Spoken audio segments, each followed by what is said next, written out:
Assalamualaikum warahmatullahi wabarakatuh.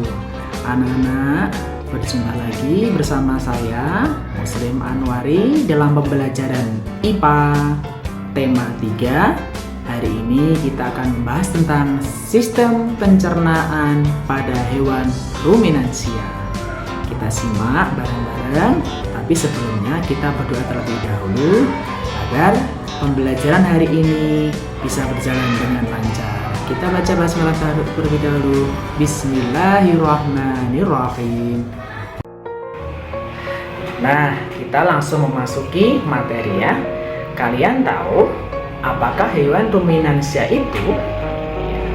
Hewan ruminansia itu adalah kelompok hewan mamalia yang biasa memamah makanan 2 kali, atau bisa dikenal dengan hewan memamah biak. Contohnya kalian tahu? Ya, ada sapi, kerbau, rusa, domba, dan kijang. Proses pencernaan pada hewan ruminansia atau sapi.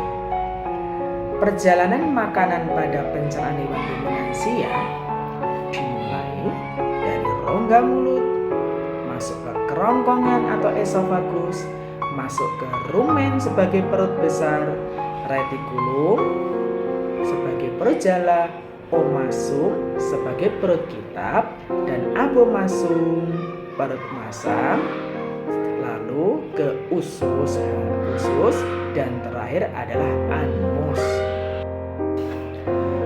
Pada pencernaan di mulut terjadi proses pencernaan secara mekanis, dibantu oleh 1 gigi, lidah, dan saliva. Pada gigi sapi terdapat beberapa gigi. Yang pertama ada gigi seri. Gigi seri berfungsi untuk memotong makanan. Gigi geraham berfungsi untuk mengunyah makanan. Kemudian ada lidah. Lidah dalam proses pencernaan di mulut berfungsi untuk merenggut rumput atau makanan dan mendorong makanan ke dalam esofagus menuju ke lambung. Selanjutnya ada saliva. Saliva merupakan cairan atau enzim khusus yang dihasilkan oleh kelenjar khusus pada sapi, yang kemudian disalurkan ke dalam rongga mulut. Saliva berperan dalam proses pencernaan kimiawi. Lambung pada sapi jauh berbeda dengan lambung pada manusia. Ukurannya jauh lebih besar. Lambung pada sapi sangat berperan penting dalam pencernaan makanan pada sapi. Lambung sapi dibagi menjadi beberapa bagian. Yang pertama kita bisa lihat pada gambar, ada rumen, ada omasum, ada abomasum, ada omasum dan abomasum. Saya ulangi, untuk 4 bagian pada lambung sapi.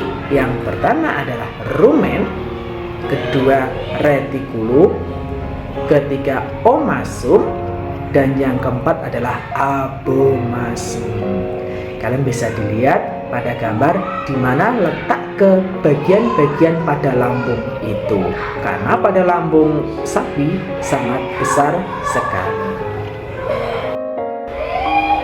Kita bahas satu persatu bagian-bagian lambung pada hewan ruminansia. Yang pertama adalah rumen, dikatakan sebagai perut besar. Ya, di rumen ini terdapat tempat terjadinya pencernaan dengan bantuan mikroba atau bakteri. Di sini makanan dicerna hingga menjadi bubur dengan gerakan mengaduk yang dilakukan oleh dinding rumen. Pada saat sapi istirahat, sapi akan mengeluarkan kembali ke mulut untuk dikunyah lagi, kemudian ditelan lagi, baru masuk ke Bagian kedua dari lambung adalah retikulum.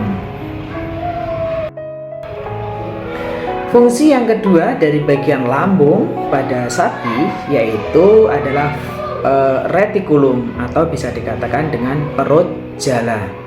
Di perut jala ini atau retikulum, makanan kembali dicerna mengalami proses fermentasi dengan bantuan bakteri anaerob dan protozoa. Di dalam perut ini terjadi proses absorpsi dan penyaringan benda-benda asing yang masuk ke dalam retikulum, kemudian akan dibuang, lalu akan masuk ke perut omasum atau perut kitab. Bagian selanjutnya dari lambung adalah omasum atau perut kitab. Pada omasum ini, makanan dicerna dengan bantuan enzim pencernaan. Selanjutnya, makanan akan masuk ke abomasum. Bagian dari lambung yang selanjutnya, yang keempat, adalah abomasum atau bisa dikatakan dengan perut masam. Pada abomasum ini, bagian inilah yang dikatakan sebagai sebenar-benarnya lambung pada sapi. Disinilah makanan akan dicerna dengan bantuan enzim pencernaan yang dihasilkan oleh pepsin yang dihasilkan oleh abomasum. Setelah melalui proses masuk dalam lambung yang didahului dari rumen, retikulum, omasum, abomasum, makanan akan masuk ke dalam usus halus menuju ke usus halus. Di dalam usus halus ini terjadi proses penyerapan sari-sari makanan dan fermentasi.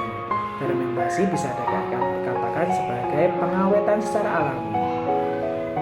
Pada sapi, panjang ususnya sangat panjang, sekitar 40 meter.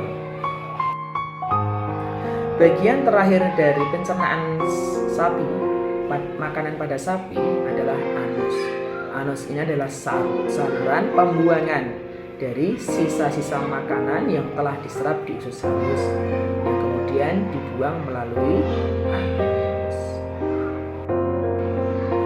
Demikian pembahasan sistem pencernaan makanan pada sapi atau ruminansia.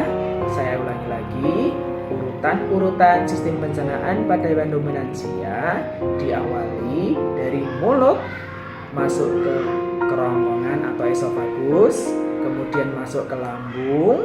Di lambung itu ada beberapa bagian. Yang pertama adalah rumen, masuk ke rumen, kemudian masuk ke retikulum, kemudian masuk ke omasum, kemudian ke abomasum yang dikatakan sebagai sebenar-benarnya lambung pada sapi.